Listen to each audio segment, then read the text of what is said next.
سلامونه او نیکی هیلې.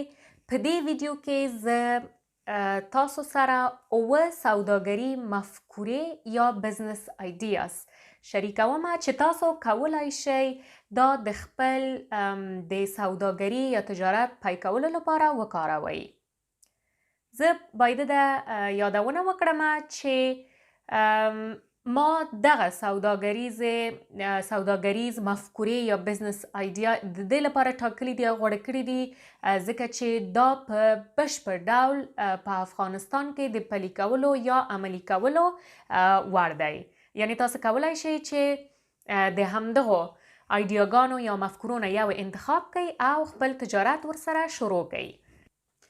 مخکې د دې نه چې تاسو یو تجارتي مفکوره ځان ته وټاکئ او په دې فکر شئ چې خپل سوداګري یا تجارت پیل کړئ، باید تاسو ته ووایم چې هغه تجارت چې تاسو غواړئ پیل کړئ یا هغه تجارتي مفکوره چې تاسو غواړئ وټاکئ، باید چې تاسو په دې خبره مطمئن اوسئ چې هماغه تجارت د تاسو خپل علاقه ده، د تاسو ډیر خوښیږي او په هغه بازار کې یا د هغه تجارت په مارکیټ کې تاسو آشنایی لرئ او بلد یاستئ.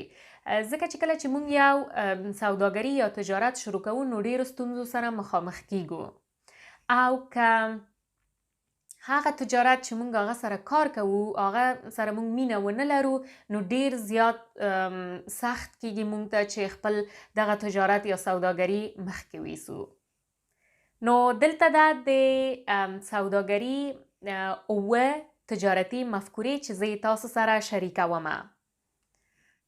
اولینی تجارتي مفکوره د بیا کارونې یو بایک یا ریوزبل بیگز چې په انګلیسي کې ورته وایي.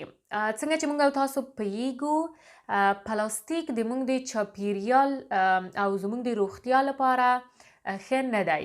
موږ باید چې خپل د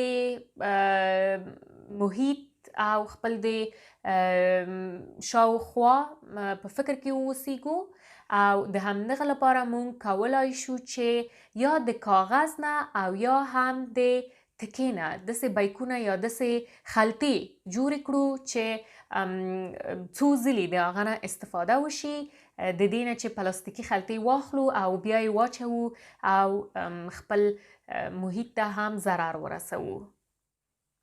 دویم تجارتي مفکوره د انټرنیټ کافې ده.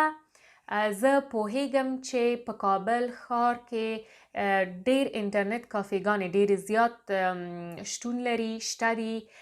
حتی ځینې یوازې میرمنو لپاره انټرنیټ کافېګانې جوړې شوي دي، مګر زه بیا هم ملګري لرم په کابل ښار کې چې ځینې برخو کې اصلا هغه دوی انټرنیټ ته لاسرسي نه لري. نو زه فکر کوم چې که تاسو وغواړئ کولای شئ چې یو انټرنیټ کافې جوړ کړئ چې البته تاسو دلته پانګونې ته اړتیا لرئ، یعنی باید انویسټمنټ وکړئ. مګر یو ځلې چې تاسو دغه تجارت هم پیل کړ بیا او یو انټرنیټ کافې منځته راوړ، بیا بعد له هغه نه نور فقط پیسې لاسته راوړئ او ګټه کوئ. دریم تجارتي مفکوره د ګډ کاري ځای منځته راوړل ده و یا هم په انګلیسي کې ورته کوورکینګ سپیس وایي.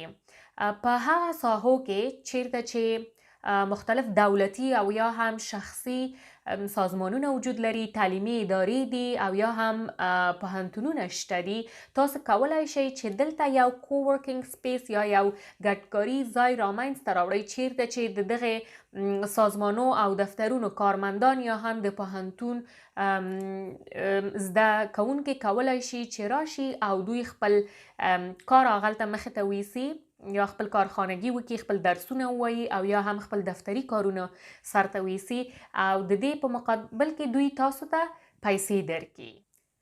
څلورم تجارتي مفکوره د ورزش او د خوړو رژیم استاد یا ښوونکی.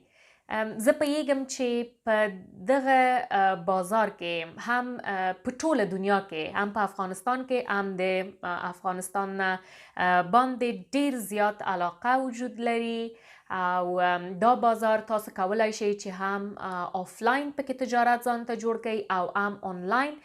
آفلاین په دې معنی چې تاسو کولای شئ چې یو نفر ته مخامخ وګورئ، ورته برنامه جوړ کړئ، هم ورزشي او هم د خوړلو، او ورته ورکړئ ورسره کار وکړئ او د هغه په بدل کې ترېنه پیسې واخلئ. او یا هم د انټرنیټ د آنلاین د طریق نه یو نفر لپاره د خوړلو او د ورزش برنامه جوړ کړئ، ورته ویلیږئ او په همدغه ډول خپل سوداګري ته وده ورکړئ.